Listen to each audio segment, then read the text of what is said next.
Hi friends, నేను మీ డింపుల్ మోని. ఇంట్లోనే ఈజీగా టేస్టీగా చేసుకునే స్ట్రీట్ స్టైల్ పావ్ బాజీ. ఇది చాలా ఈజీగా చేయొచ్చు. ముందుగా వెజిటేబుల్స్ అన్నిటినీ తీసుకొని వాష్ చేసుకొని కట్ చేసి పక్కన పెట్టుకోండి. తర్వాత కుక్కర్ పెట్టుకొని వెజిటేబుల్స్ అన్నిటినీ కొద్దిగా యాడ్ చేసుకోండి. 3 నుంచి 4 టమాటాలని కట్ చేసి యాడ్ చేసుకోండి. ఉప్పు, పసుపు, కారంని యాడ్ చేసుకొని 1 కప్పు వాటర్ని పోసుకొని 3 to 4 విజిల్స్ వచ్చేలాగా పెట్టుకోండి. తర్వాత ఒక మ్యాషర్ని తీసుకొని బాగా మ్యాష్ చేసుకోండి. నా దగ్గర మ్యాషర్ లేదు, అందుకే పప్పు గుత్తి అయితే యూజ్ చేస్తున్నాను.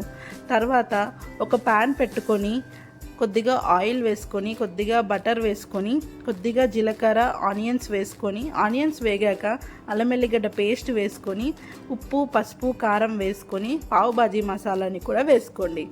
తర్వాత క్యాప్సికమ్ని కట్ చేసుకొని వేసుకోండి. ఇవి అన్నీ వేగాక ముందుగా మ్యాష్ చేసి పెట్టుకున్న వెజిటేబుల్ మిక్స్ని యాడ్ చేసుకొని 1 స్పూన్ కసూరి మేతిని యాడ్ చేసుకొని బాగా కలుపుకోండి.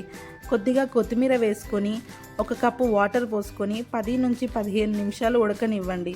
తర్వాత బటర్ అండ్ ఇంకా కొత్తిమీర వేసుకొని పక్కన పెట్టుకోండి. పావుని తీసుకొని ఇలా మధ్యలోకి 2 వైపులా కట్ చేసుకోండి. తర్వాత ప్యాన్ పెట్టుకొని కొద్దిగా బటర్ వేసుకొని ప్యాన్కి మొత్తం స్ప్రెడ్ అయ్యేలాగా వేసుకోండి. తర్వాత పావుని ఇలా 4 పీసుల్లా చేసి ముందు నుంచి వెనక వైపు తిప్పుకుంటూ బాగా కాల్చుకోండి. అంతే, ఎంతో ఈజీగా టేస్టీగా ఉండే పావ్ బాజీ రెడీ. ఇంట్లోనే ఈజీగా తయారు చేసుకోవచ్చు. నచ్చితే లైక్ చేయండి, షేర్ చేయండి, సబ్స్క్రైబ్ చేయండి.